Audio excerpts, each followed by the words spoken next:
Just like the weather, things are beginning to heat up in the House of Representatives. With less than 20 days left until the end of the legislative session, some hot-button issues are being debated, like whether or not to allow a casino in Minnesota. Isn't it fairness to compete in this world? That pie will not get bigger. It will just get cut into smaller pieces. This legislative session, you can read all about the remainder of the happenings of the House. The free nonpartisan magazine, Session Weekly, keeps you up to date, providing in-depth coverage of the House committees and floor action.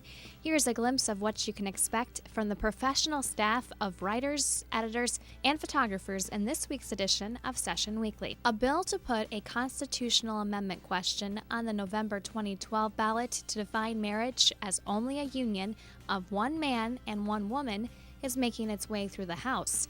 Session Weekly has a closer look. Plus, a program that allows senior citizens to enroll in courses at certain higher education systems in the state, tuition-free, could become more flexible.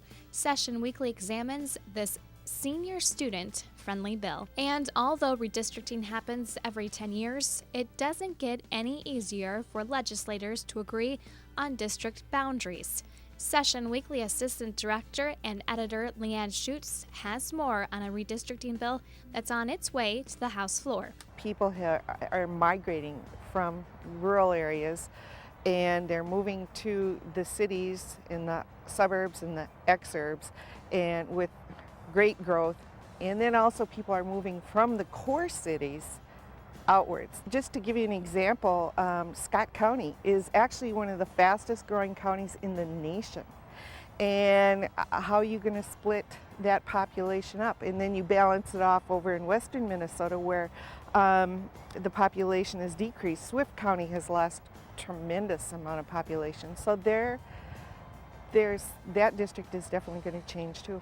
Session Weekly will be providing coverage throughout the legislative session, keeping you informed and up to date.